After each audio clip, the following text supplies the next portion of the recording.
My name is Ivan Marks. The film you're about to see is authentic.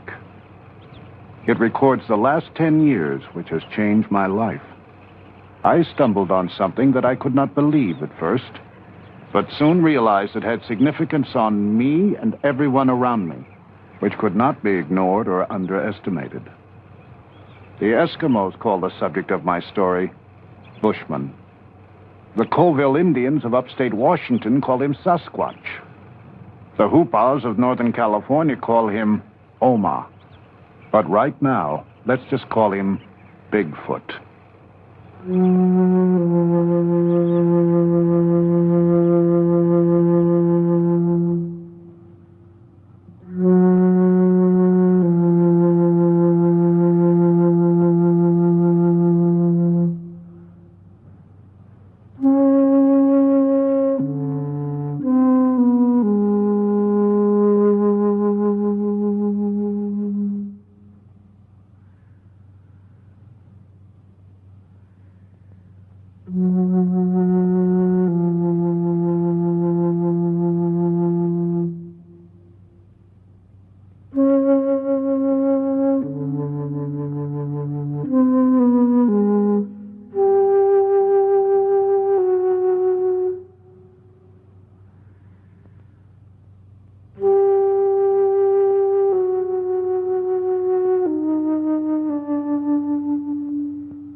This is my country.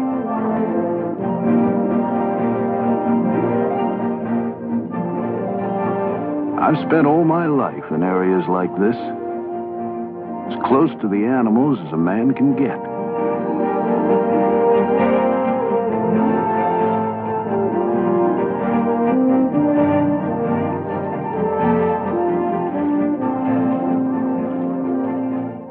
I built my home here. Bear Ranch. Of course, I'm prejudiced, but I think it's just about the prettiest place I've ever seen. Then there's Peggy. She's a rare woman. She's the only woman I know who'd put up with the animals I used to bring home, like those coyote pups, and raise them just like they were her own.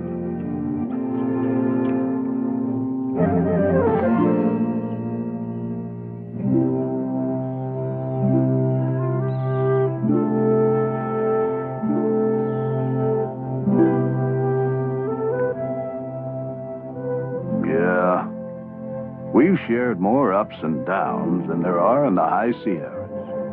Those were good days. Simple, clear cut. You see, I'm a tracker. And believe me, I'm the last of a vanishing breed. I know tracks, like the FBI knows fingerprints.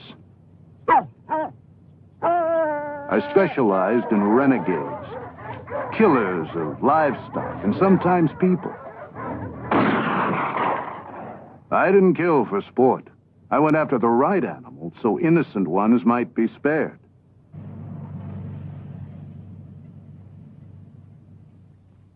I learned trapping from my dad's shoulders back in Illinois.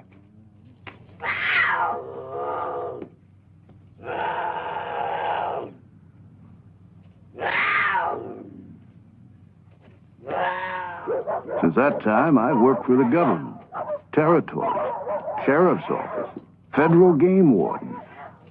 When they had a renegade, they knew who to call.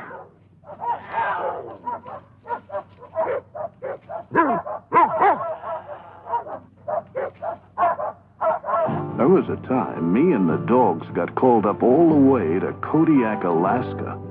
There'd been reports that Bear had been killing the cattle. Now I know Bear, and the Kodiak happens to be one of the most beautiful on God's earth. Takes a lot of grub to feed him. 9 feet tall, up to a ton in weight. No need for him to be killing cattle, though.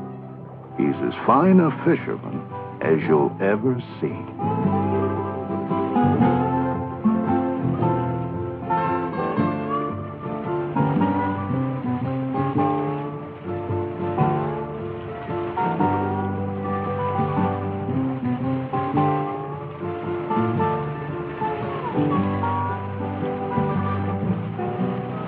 The ranchers were getting $5,000 bounties on these so-called cow killers.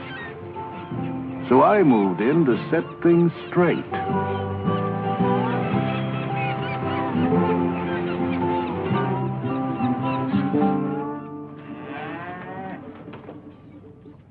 I met a rancher who said it ain't Kodiak killing my cattle.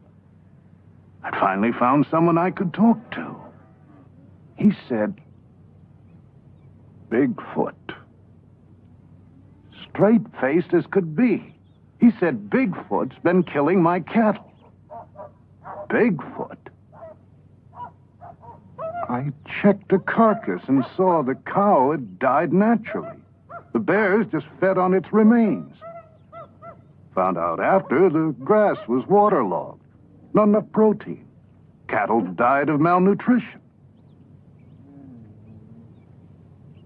Kodiak?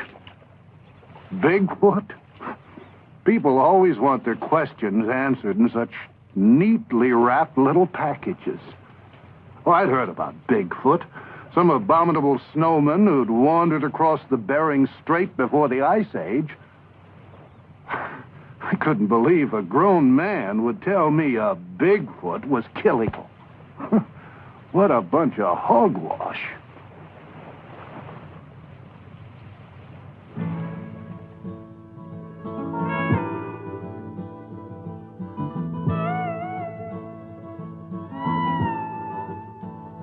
I didn't mind at all putting distance between me and those crazies in Alaska. And it felt good to be with some sensible folks like Peggy's brother. An Arizona university wanted us to track down a javelina hog for research. It's a small critter, but vicious.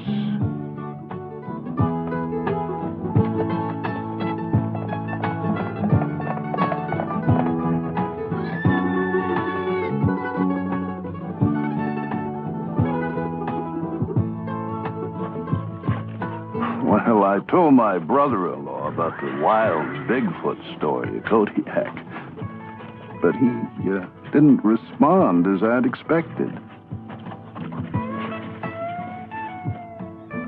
He said, "Don't be so quick to make judgments. There's something I want you to see." He took me to what Indians called the land of petrified wood. There, carved in rock, were drawings of a creature with big hands and big feet, exactly as I had heard Bigfoot described. The drawings were 700 years old. They told how creatures the Indians called stickmen had come in the night and stolen the Indian children. The Indians abandoned the village in fear.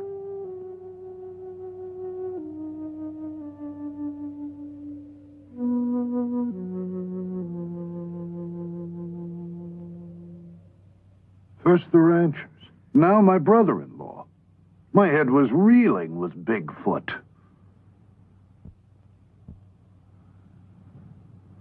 The stories are just so many words. So I soon forgot about him, till I was up tracking a mountain lion. And I found these tracks. Now, they look much like human footprints, but they were 18 inches long, 6.5 across the ball of the foot, 5.5 at the heel. They were the hugest I'd ever seen. The tracks were so deep, they had to have been made by at least a 500-pound animal. And the hair, I couldn't identify it. The toe prints were spread around small rocks and dug into the earth, showing whatever made them could cover pretty rugged country. And the stride was enormous, 52 inches in length. Man's only 30. They were fakes. Somebody would have had to drag a pretty big machine over pretty rough country to make them, and they would have left their own tracks. I saw where a creature had stumbled.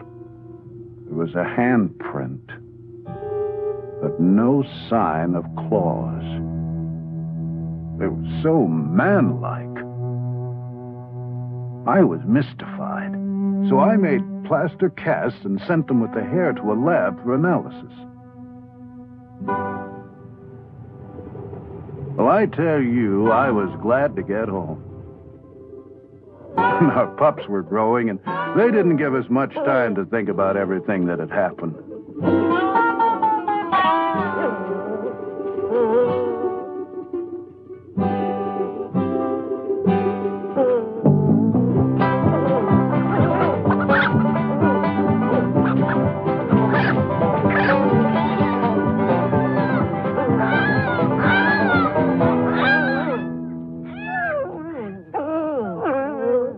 I was called to chase a renegade bear up north. This time, I wasn't so eager to return to the mountains. Tests had shown the hair samples and tracks couldn't be matched with any known animal. I was uncomfortable. The animals were even acting strange.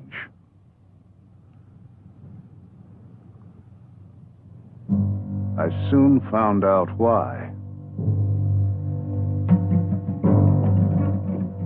I found the bear I was looking for, but not in the condition I expected. Another track, just as I'd seen on the mountain. And there, between its teeth, the hair. I was astounded. A 600-pound bear that had stood 8 feet tall, lying by the side of the creek with its neck broken.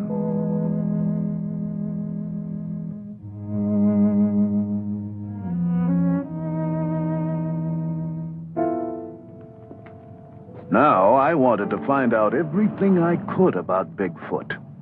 I advertised for any information or leads. You can't believe the number of stories people had to tell. My friends laughed at them all. Okay, I'd laugh too. But things were different now. I had to figure out what was fact and what was fiction. There were reports of creatures 12 feet tall, 800 pounds, that prowled on 2 feet. Now that's absurd, scientifically impossible. No creature that size or weight could even stand upright. And as for tracks, you can't imagine the number of kids I found running around the woods making plywood fakes. Tales of hunters being ripped apart, campers kidnapped and never heard of again. But 4 features all the report shared were the dark hair, the domed head, the large footprints, and the glowing red eyes.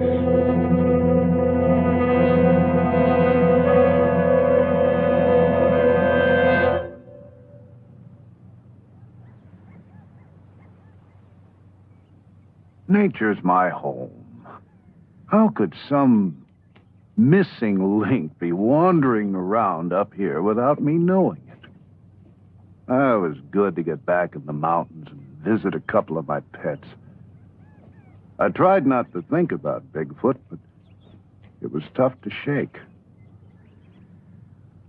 It wasn't 2 minutes before my friend had vanished in the wood.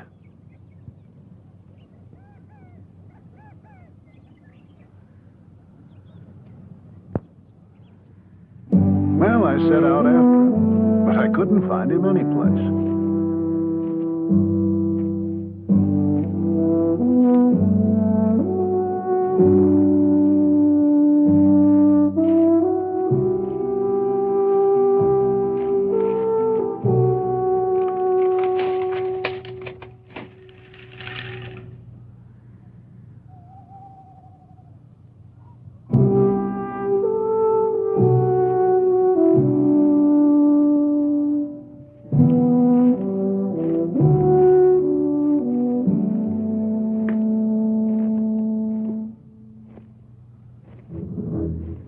I came to a bridge, and there beside it, another track.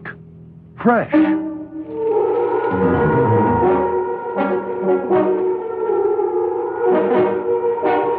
My legs were moving before I realized what I was doing. I couldn't believe what I'd seen. I had to get a closer look.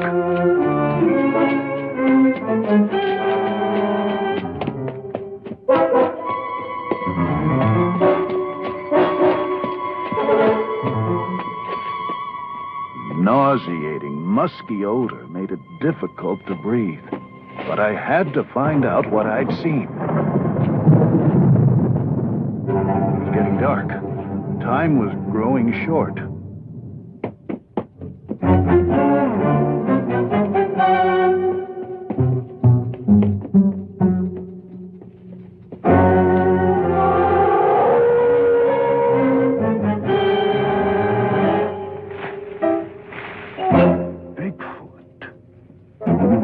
I'd seen Bigfoot.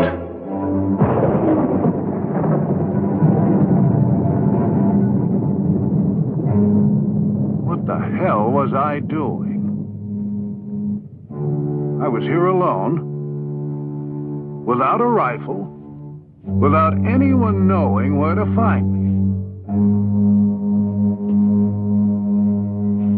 With a 500-pound, 8-foot-tall, vicious creature.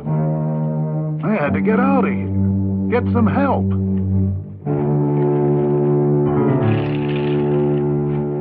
I had to show people what I'd seen. The footprints.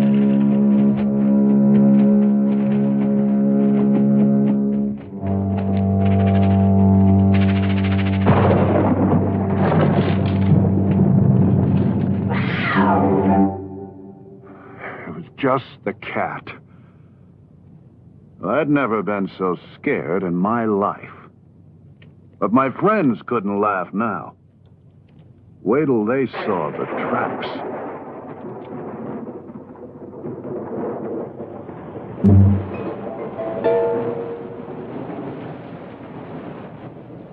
But the rains came and washed the tracks away.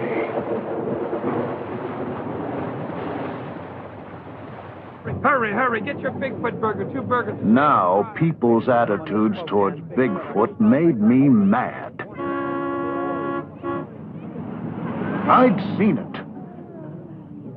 Matter of fact, I felt I'd been singled out to find it.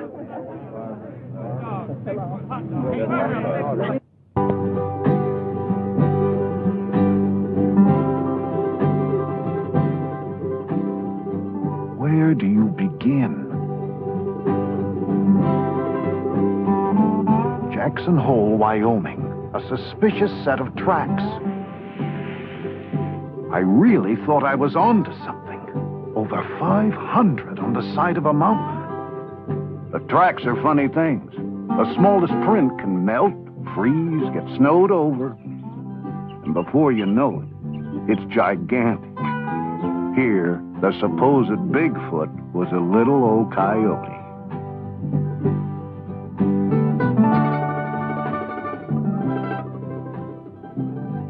The redwoods, an endless source of sightings.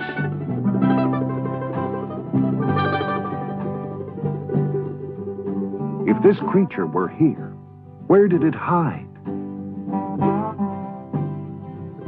I searched in the caves formed by the roots of the ancient trees.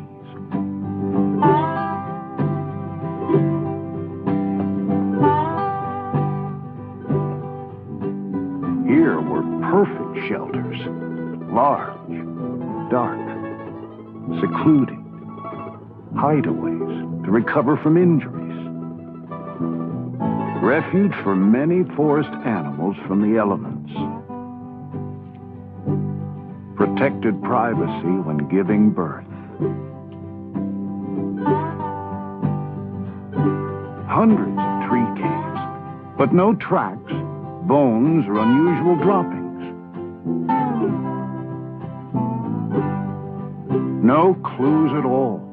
I had to be wasting my time. But there was a statue carved in redwood.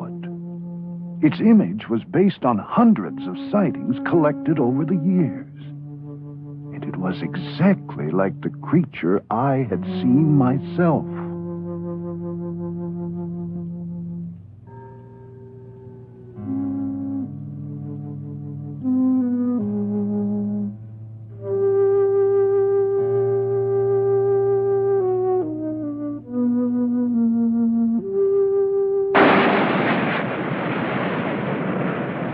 Oregon coast.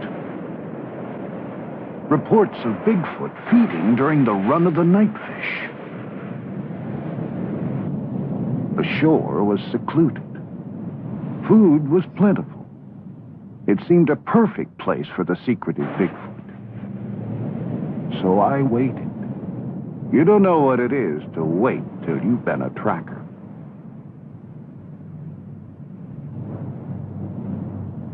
Finally, a gull came with the first sign of the run. And right behind it, you've never seen so many fishermen.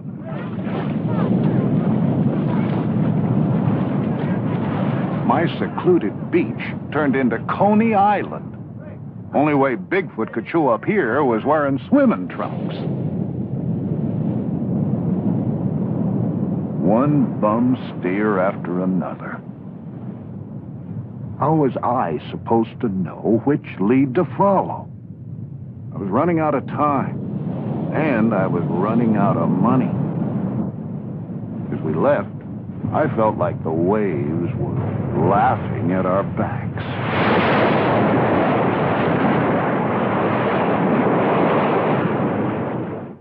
Then came our hottest tip yet. We couldn't turn it down. Snowbird warned us of an upcoming storm, but I was too excited and ignored it. The area was rich with wildlife. And why not Bigfoot? Plenty of food, plenty of cover. This time, remote from man. There it was. My efforts had paid off. And this time, I was ready for it.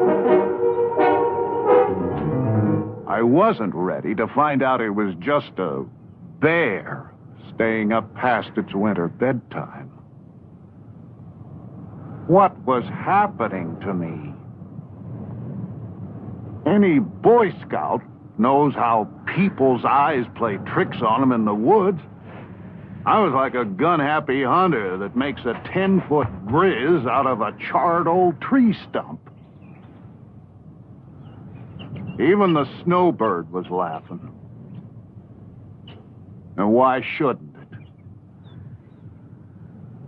Here I was, a grown man running around the woods chasing some fairy tale. I felt like a fool. Well, I was out of patience, and I was out of money. So I took a job up in the wilderness around Bossburg, Washington. Had to photograph a cinnamon bear in its natural habitat. You want a bear? Here's a bear. Piece of cake. I always got what I said after. Except Bigfoot. Then I saw it. A deformed version of the track I'd seen so often.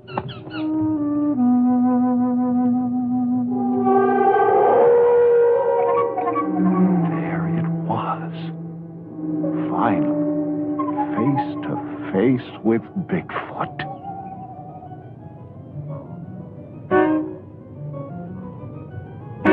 Here was the domed head, just as others had described it.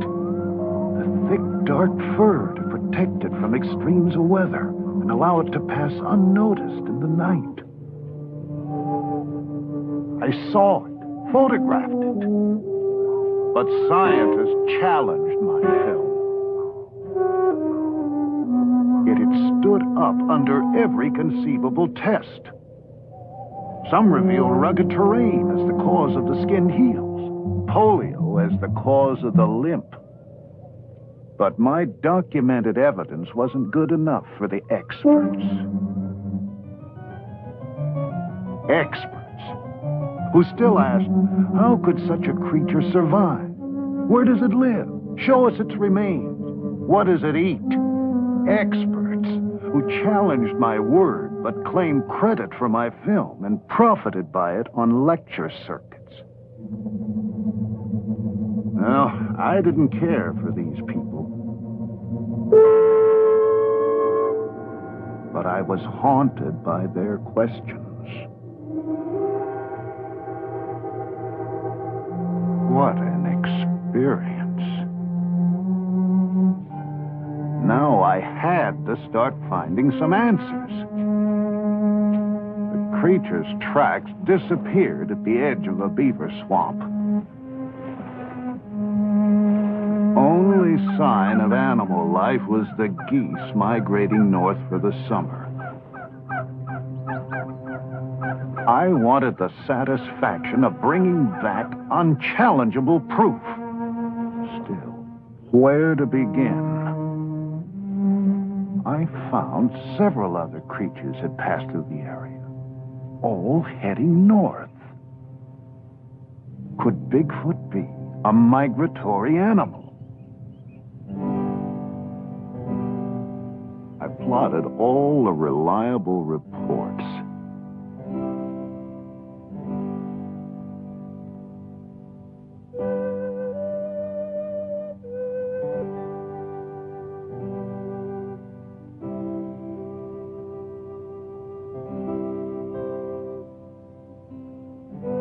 There actually seemed to be a migratory pattern extended over thousands of miles.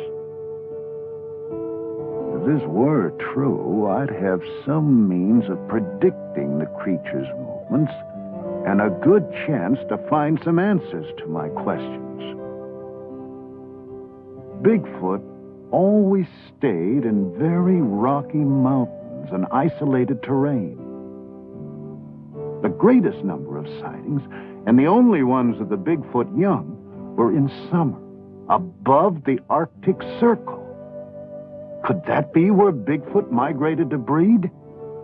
If I move rapidly, I might find a clue before season's end.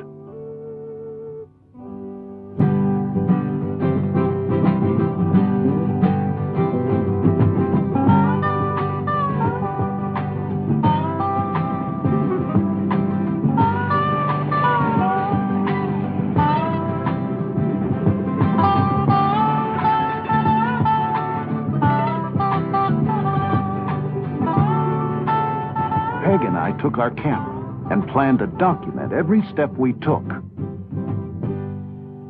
The lava beds, Modoc, California.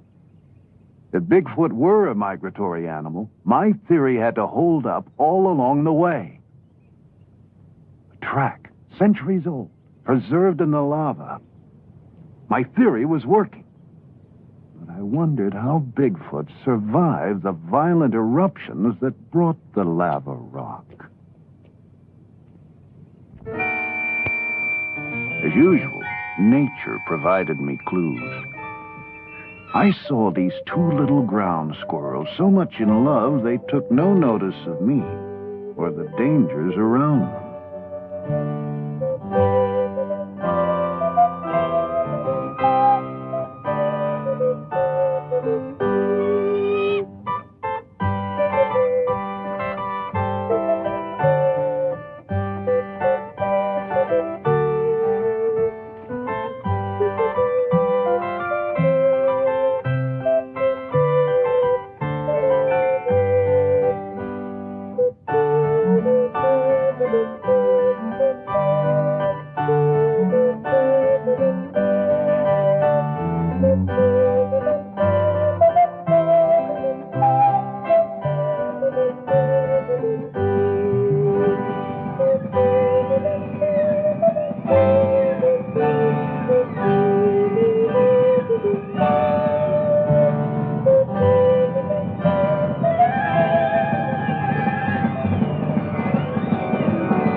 male's natural instincts drove him to cover.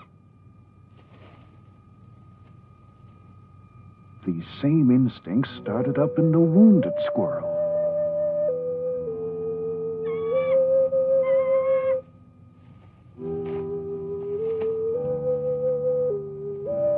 Nature was reminding me of her basic law: survival.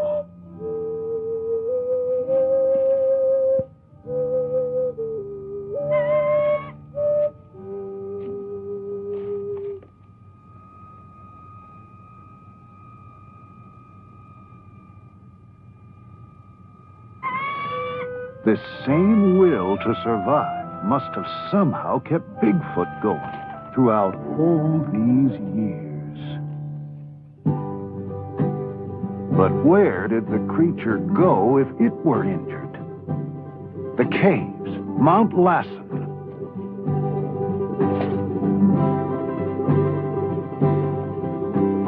The Hat Creek Indians believed they were inhabited by an evil ape man. Now I was hot. Every step along the way brought me new clues. It was too late in the season to find the creature here now. But I'd soon catch up with him above the Arctic Circle.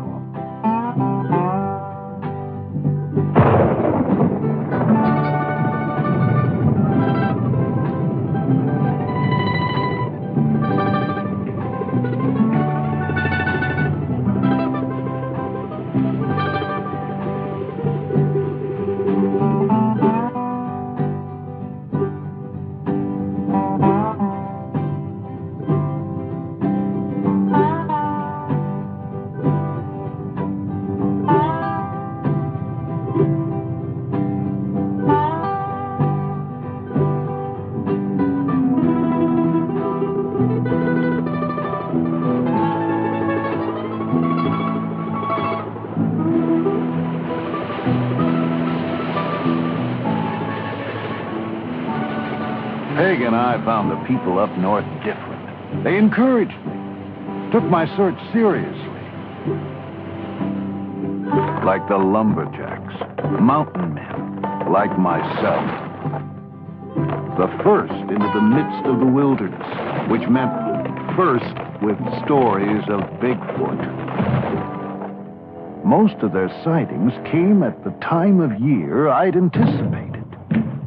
They were sure when Bigfoot passed because strange happenings followed in a nearby valley. Herds of goats come and perform a ritual suicide.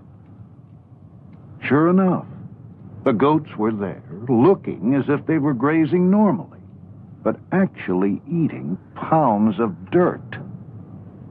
With one gulp of water, the earth turns to cement, and they die, lying in the shadow of Bigfoot, etched in rock 26 feet high, and the wolf, his only known traveling companion. What went on in this valley Bigfoot passed through went against all the natural laws of survival. And the rock formations, too massive to have been shaped by man, presented another, totally unexplainable, natural phenomena. To those who cried, for Bigfoot to exist goes against every bit of scientific data known to man, I could now say how much more there is to know. I felt close to the adventurers who'd left their calling cards at Watson Lake as they crossed into the Yukon, and even closer to those who'd made a similar journey at the turn of the century, who set out after something they didn't know where to find, but knew was out there someplace. With so many pouring into the Yukon during the gold rush, it's no surprise there'd be such a rich source of stories about Bigfoot.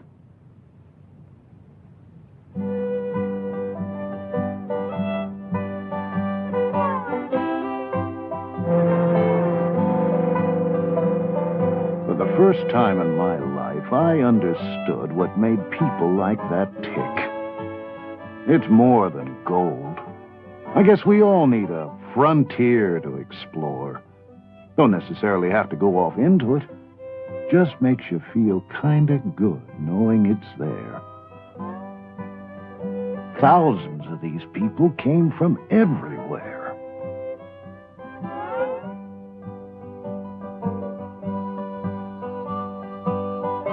Tent cities sprung up where no man had ever even walked. If Bigfoot came here to keep clear of man, its seclusion didn't last for long. Such a rich source of information had to bring new leads. Sure enough, an old miner's story told how the glaciers up there were the burial grounds of the Bigfoot.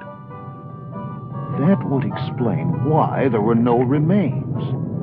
The creatures carried their dead over thousands of miles just to deposit them in crevices that open up in the spring thaw.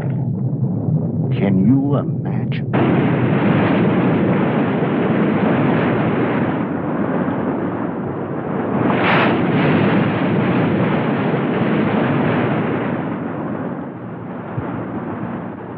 I went there searching for some remains.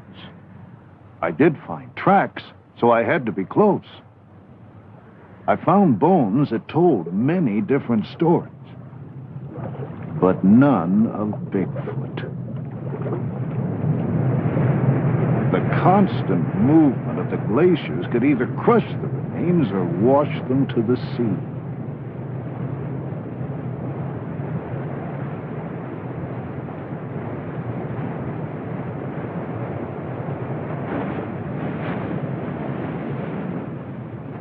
Burial grounds of the Bigfoot.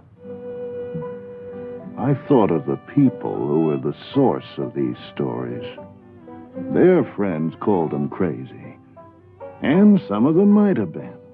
But you wouldn't believe the extremes they went to for their fortunes, romance, and the unexplored.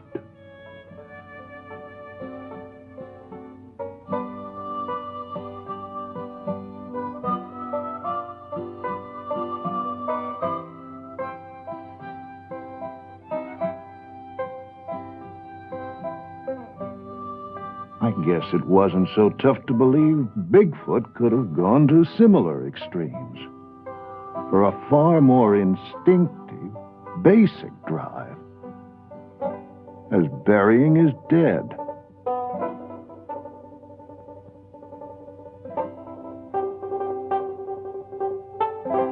So many questions. Well, I sure understood what drove those miners as they sailed up the river in pursuit of gold.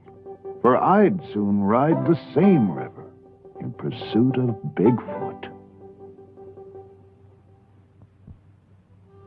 The miners were gone now, but I knew Bigfoot had to still be around. The frequency of current sightings meant he'd somehow survive the diseases the white man brought into the wilds. The tuberculosis, measles,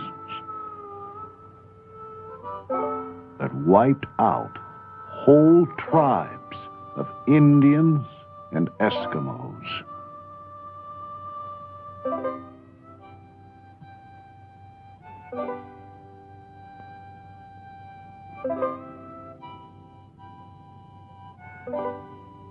He'd even survived the violence reaching out from the boomtowns.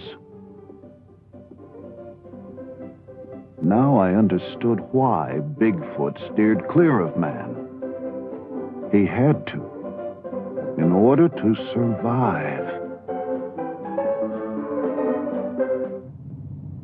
However vicious the creature might be, I gained a lot of respect for the elusive Bigfoot and its ability to endure. But if we were to find it, we'd have to get to the furthest outpost of civilization.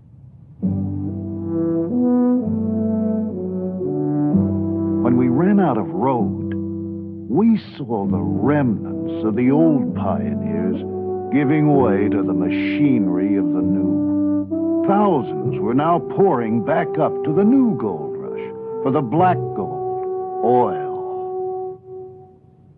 How much longer could Bigfoot avoid all these people? Where would he go next? I gambled on him heading north.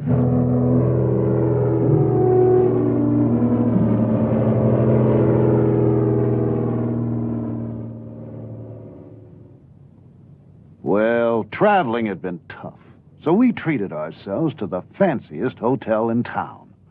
There, Yukon Frida. Her sketches were based on recent sightings and descriptions of Bigfoot from that very area.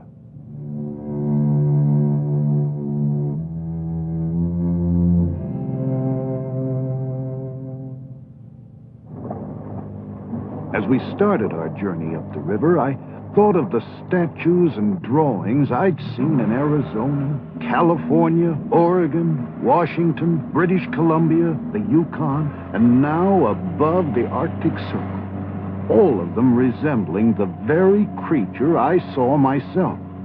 They were too similar, over too vast an area to be coincidental. But these images weren't good enough for the experts below.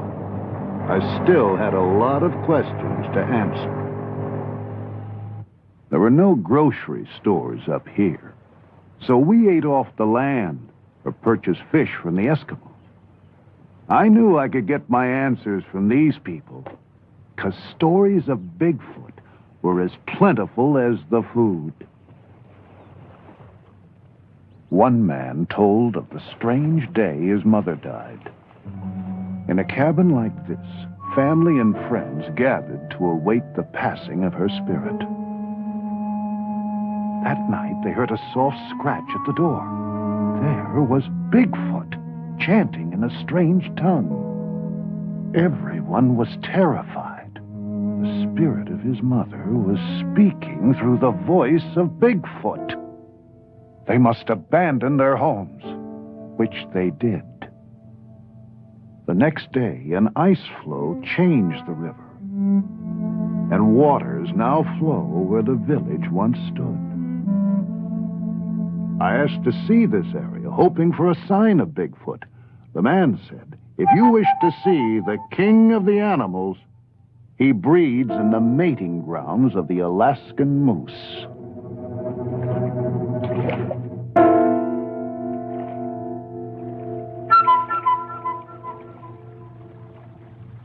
The moose came, as if a sign, reaffirming the man's words.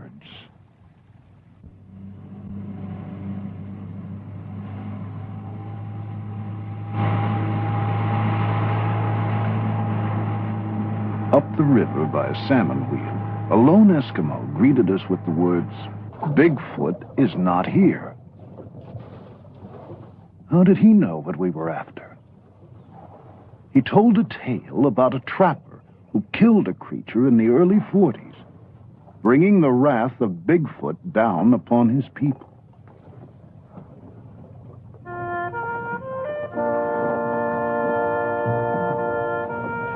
He said, "One night I was caught out on the trail with only a few minutes of twilight left. The lights began to shine in the sky. They were bright. Traveling was good. Then the snow turned red. To the north, south, east, and west, rivers of blood flowed across the sky and down into the snows. It seemed to be the last day of the world. Bigfoot was punishing us for bringing it sorrow. But then, the good white light rose from the north. What followed was a battle of 1,000 warriors. The white light was the spirit of Bigfoot, left to die by the trapper. It returned in the form of a white raven to protect us from the red wrath of its grieving brothers. If you travel the river, you may see him. And if you do, he will bring you luck.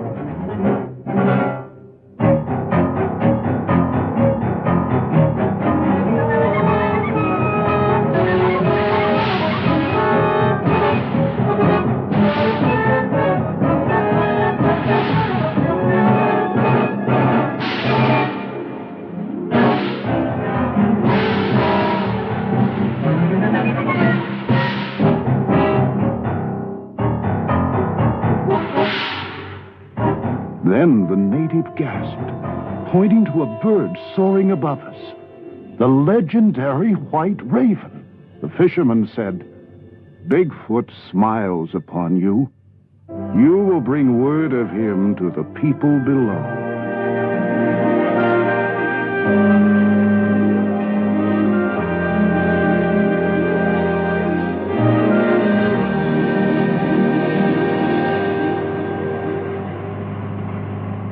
Mind was reeling. At the next village, the natives were waiting for us. They had heard about the white raven and wanted to show us their secret, sacred figure. Here it was again. They told us how Bigfoot was their friend. Their friend? How did they think such a violent creature could be their friend? They told how Bigfoot always carried the bodies of men killed or lost in the Arctic winter to the edge of the nearest village to be buried by their own kind. When I asked where I could make contact with their friend, they said, "In the land of shining eyes." But they warned me not to violate Bigfoot's domain.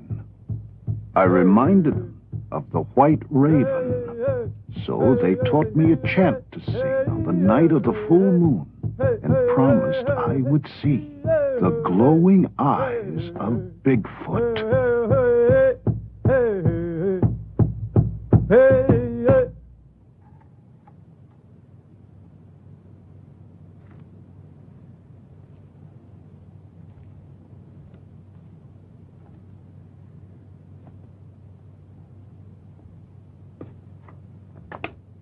Well, I wasn't going to have a thing to do with any chanting.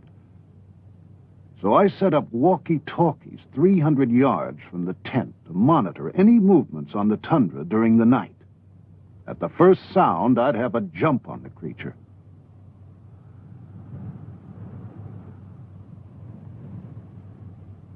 Then the wait. The land was lush with vegetation. Perfect feeding ground. Berries, lichen, gnats, bugs, millions of fish. Not just a land of ice and snow. I understood why Bigfoot and so many animals flocked to the Arctic to breed and raise their young.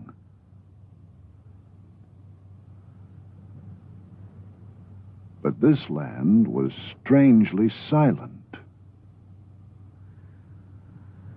Where were the animals?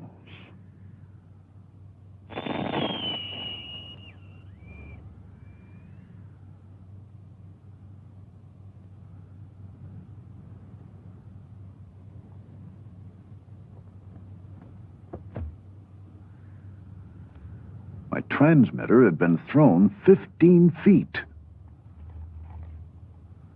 And the tundra held no tracks. Days passed. I felt like a fool, but now I'd go to any ends to conjure up the creature.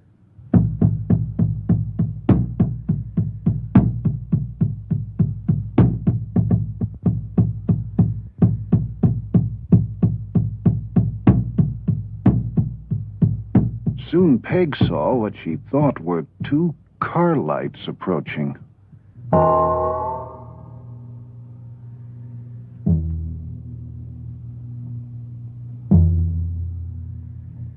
I was caught in the darkness, but Peg guided me toward the lights. I had to find out what it was. Then we realized they were the shining eyes. This time, I couldn't let Bigfoot escape.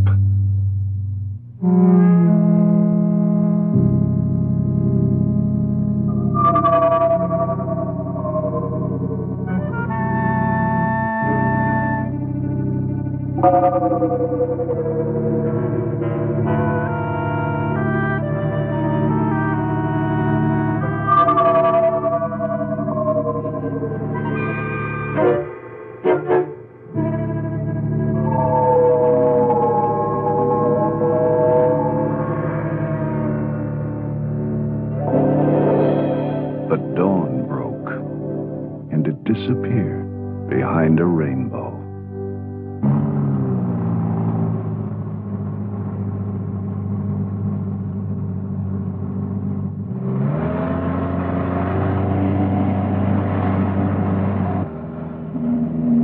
This was too much.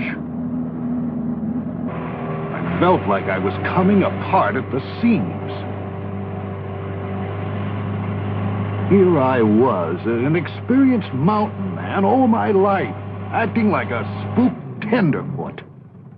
I still had 1,000 questions, and so few answers. I couldn't concentrate. My head was spinning with tall tales and folklore. I no longer knew what to believe. I had to get away from the others and be by myself.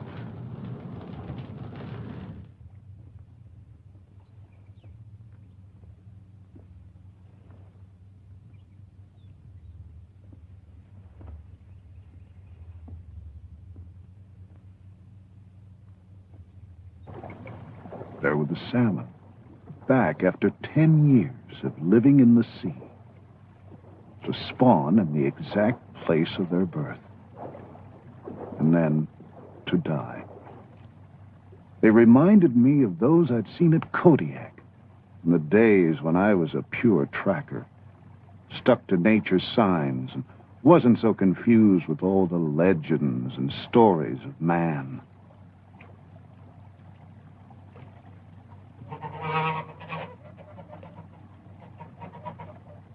And there were geese.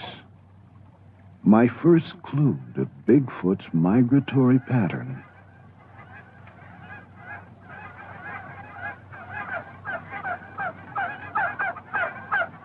I began to feel close to nature again. I knew that's where I'd find the answers to my questions. And the caribou, watching velvet off their antlers release swamp gas from the tundra to glow in the night.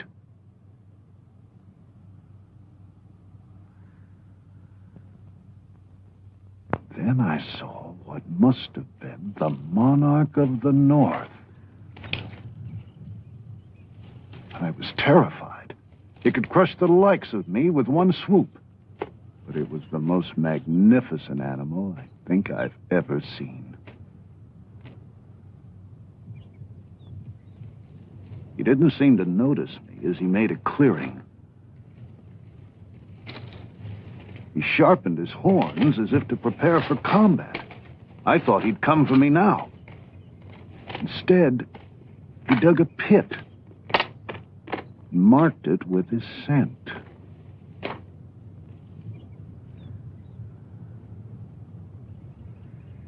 This attracted cows from all over the area and seemed to warn other bulls to keep away.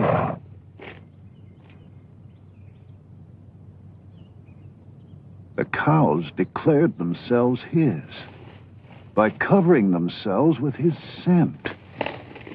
I'd made it. The mating grounds of the Alaskan moose, where no man had ever been before, and possibly the breeding grounds of Bigfoot. Some young bulls seemed a little overeager and found the monarch defending his territory against all intruders, while others waited for the right moment to move in.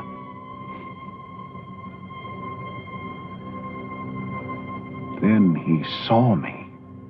But luckily, a match for the monarch challenged him for his cows and territory.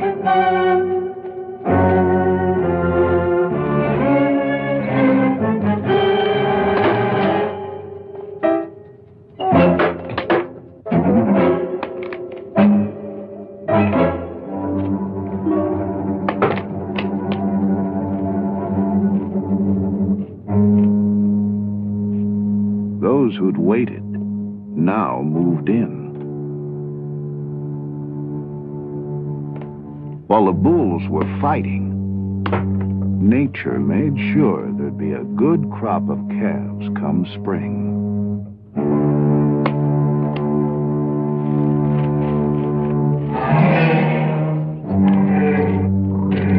Finally, the monarch triumphed. Now, too preoccupied to give any notice to me, he gathered his cows. And, according to the law of nature, the strongest began to breed. I was deeply moved by what I'd seen, but still, no sign of Bigfoot. The salmon lay dying in the streams, signaling the end of the breeding season. Time was running out, so we took to the air.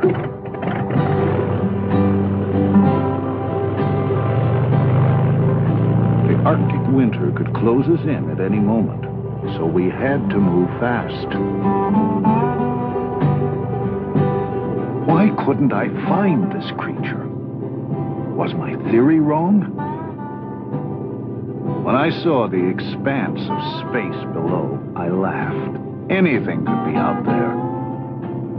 They'd found Stone Age men in New Zealand. There were prehistoric fish being pulled out of the Persian Sea. My God, a primitive man walked out of the mountains 70 miles from the capital of California.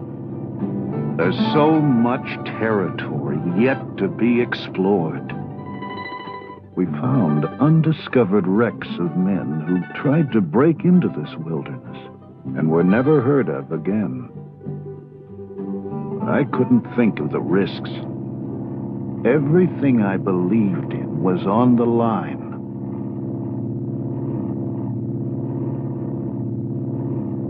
Suddenly, the pilot whipped around. There he was, a young Bigfoot, frozen like a tree.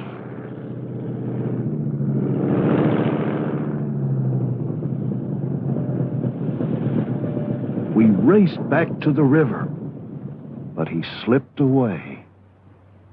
Seeing the young Bigfoot confirmed my theory. I could now roughly predict the creature's movements. The crew celebrated the sighting, but it wasn't enough for me. I knew I needed to document Bigfoot's habits.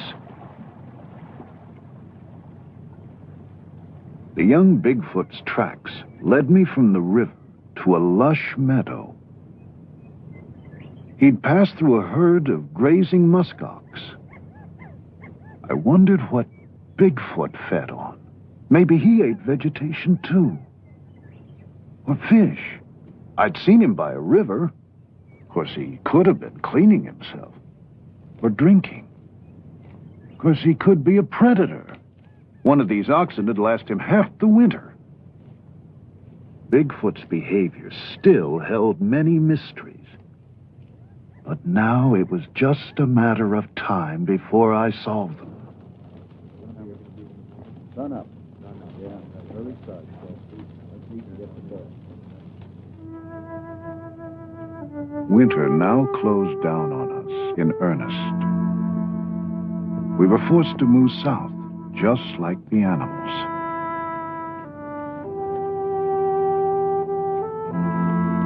The caribou gathered for their migration.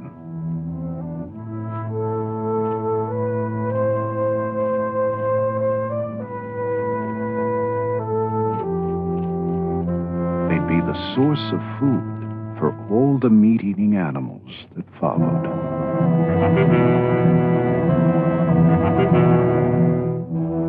If Bigfoot were a meat-eater, he'd feed on caribou too. If I could prove that he did, I'd have a clue to the place he held in nature. If I could film it, I'd have the kind of documentation the experts demanded. Whatever his habits, I knew the road would be paved with danger.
Devastated by the slaughter of the caribou. I kept thinking of Bigfoot and its migration. It had to be protected. It could be wiped out before I had a chance to study it. But how could I get protection for something so few believed existed? I needed that unchallengeable proof I'd first set out for. There was no sign of Bigfoot with the caribou. It must eat vegetation or fish. The perfect place. Beaver Swamp in the spring.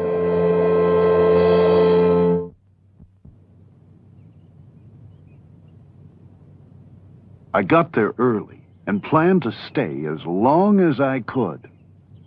I used every trick I learned over my years as a trapper and carefully covered my scent with ammonia. Beaver Swamp. The geese. If my theory was right, Bigfoot would follow shortly. I searched for the perfect place to set up a blind. When I found it, I moved in and set up my cameras. Day after day, I waited and soon grew jealous of the other animals' freedom.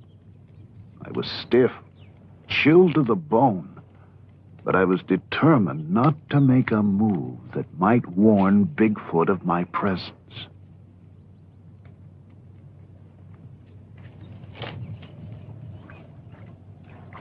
What if he didn't come?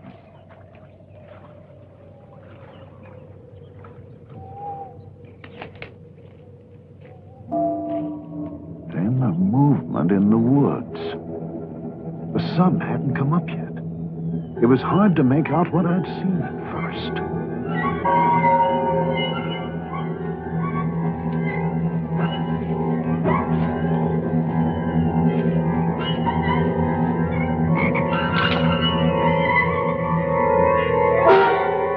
There he was.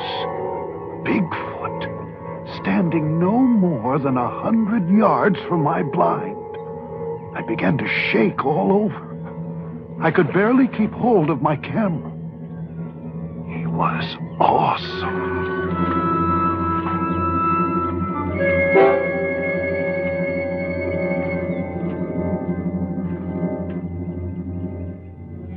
Then, behind me, another one. Smaller, possibly younger. How many of them were there? Was I surrounded? They were the most extraordinary creatures I'd ever seen. I now knew why the Eskimos called Bigfoot the king of the animals. The older, larger one was 7 feet tall, 450 to 500 pounds. His domed head and long dark hair, just like the other creatures I'd seen. His odor was overwhelming. The same thick, musky scent that first led me to Bigfoot so long ago. The young one was no more than 5.5 feet tall, 250 pounds. If my guess was right, probably on its first trip away from its northern breeding grounds. He'd probably never seen a man before. If he saw me, he could panic and attack. Then I looked around and realized the other animals were carrying on normally. If danger was around, they would have fled.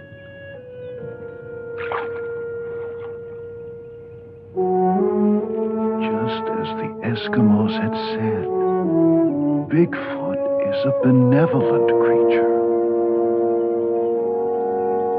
It doesn't even attack or feed on other animals. It seems to eat only vegetation or sometimes fish. Here it was before me, pulling up the tender swamp grass with its hands. Remarkable huge hands that seemed capable of grasping, scooping up drinking water, and splashing to rid itself of parasites. I'd done it. Here I was again with Bigfoot. Unchallengeable proof my theory had worked. It is a migratory animal, and I now have the documentation of its habits I needed. Now we can begin to understand the place this creature holds in nature.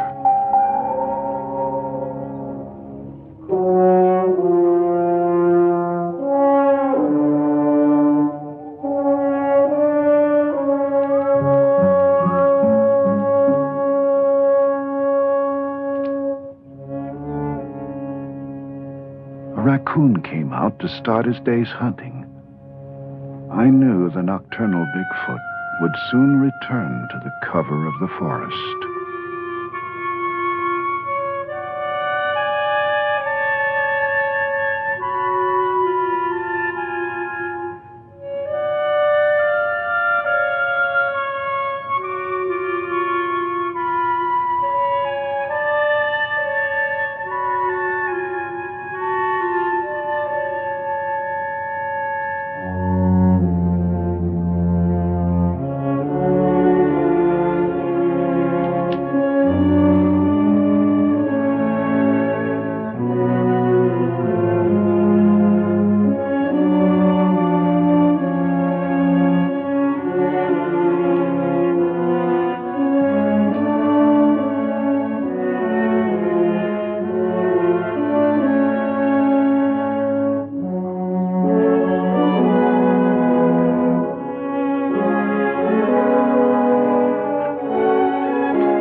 I once again said goodbye to this mysterious creature that has somehow outlived its natural role, endured the tests of time, now left to wander the land elusively, with a strange will to survive.